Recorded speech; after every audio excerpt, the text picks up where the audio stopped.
Okay, so if you look at the schedule, it's now open problem session time. It's gonna be a little compressed. I don't want to prevent anyone from getting dinner.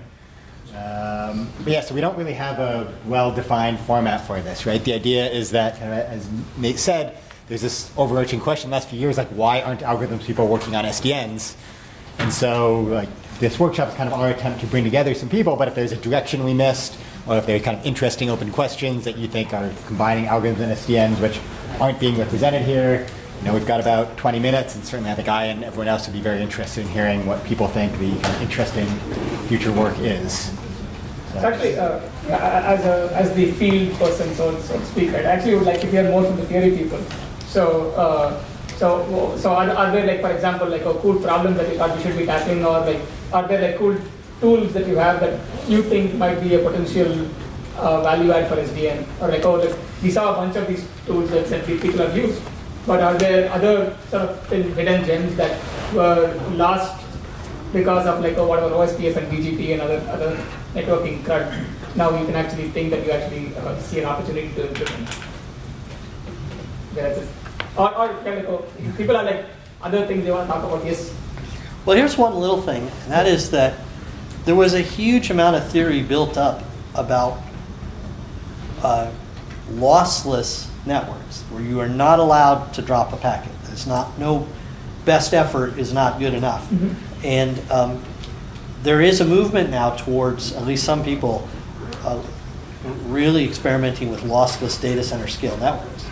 So that's a place where there may be opportunities to look at what was done. This all was done in the context of parallel computing 25 years ago, 20 years ago. But there's a lot of theory that has not penetrated the networking community because it didn't apply really, because the networks just had a different basic service model. Can you give like the 2-minute overview of what that theory is, or examples, or? Well, I mean, the basic idea is that the basic difference was queues could fill up, and when that happened, you couldn't send into them, and so you had new issues like deadlock or hotspots, like one place in a network that could have an impact on the entire network because it would back up everything, and I don't know, that just the effects of congestion were different. Instead of packet loss, it tended to just bring everything to a halt. Or you try to optimize the buffer size. Well, that's right. Partly you try to figure out what's the right buffer size, or you try to figure out load balancing. Just as it's important if you're trying to avoid packet loss, it was important to try to keep the buffers from filling and so on. It's just an idea. Actually, I want to second that. I think people at both Microsoft and Microsoft Research are these days struggling with because we are running lossless fabrics, and I think the theory around deadlocks, even though there's a lot of it, and this is, I'm relaying second-hand information, I don't work in that space, from Jitu, who's been playing around. And I think his take on that situation is that all the theory leads to the necessary conditions for deadlocks, and those conditions are so general that any network will have them, which is basically buffer dependency.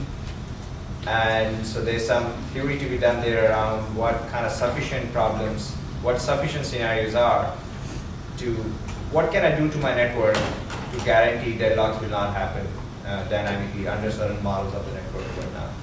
So I think it's definitely a relevant problem that probably needs to be addressed. And there is some work on that.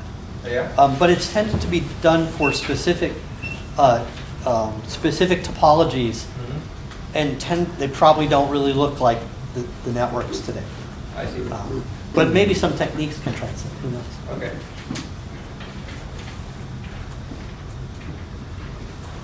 Any other cool things that people have up their sleeve that we should know about?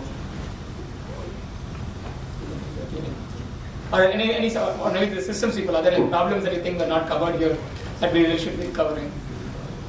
Like maybe the people from industry, like, oh, what are the pressing algorithmic problems? Are there any pressing algorithmic problems that need to be solved that are not quite covered? No, nothing. Base stations. If you have 100,000 base stations, then you need to basically figure out what sort of. If you look at SON and all of the work that goes on in SON, right? I don't think it's really focused on that, but basically just how do you figure out how do you reorient these antennas so that you can basically get good performance and all of that. I think it's completely open. There's So more like wireless, like what Kaba mentioned, like yeah, wireless. I think especially with going forward when you have a 5G where there's going to be a mixture of small cells and large cells and all sorts of stuff there, I think it's going to be really, really challenging. So is the challenge like scale or the like type of problems are, are very different from what we've seen today? It's both scale and time to react, right? Because you're going to have very little time to react to adjust to all the conditions. You're going to have a very tight closed loop that you need to have.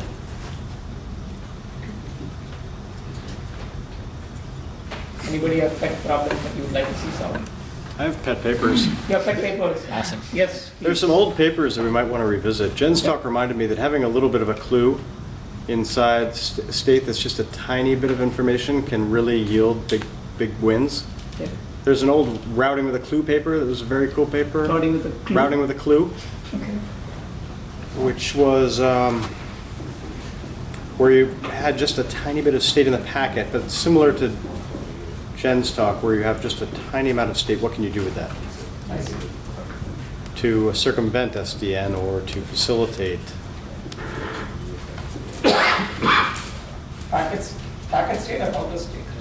Packet state. Both. That paper is packet state, but both. To circumvent SDN? Yeah. That's the hidden agenda. I heard Nate say that SDN prevents a great opportunity. But my hearing's starting to go.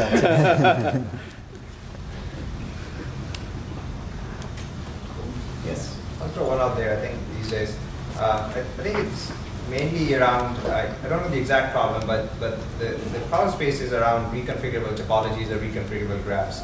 I think in the backbone as well as the data center, people are beginning to talk about non-static graphs, like the way we, at least in networking world, have come to look at them, but the underlying physical layer technologies that let you just reprogram the graph, establish links that did not exist, or change links or readout.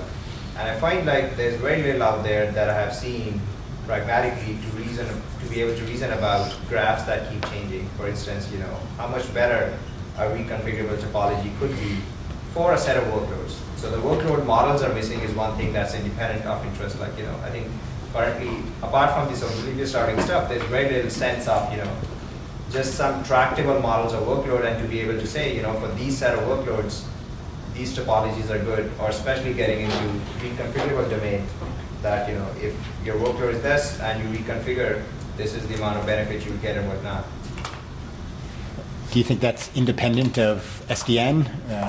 Or are these going on kind of, is there some synergy? It's an enabler for a lot of the reconfigurable stuff. Now you can actually do routing on the fly and things like that. Yeah. It's not necessary, but it's... SDN is kind of like, it depends on definition. I think there's programmable hardware. So if you want to call it SDN, you can call it SDN, but the trends clearly are that there's more and more programmability is basically getting deeper into the stack.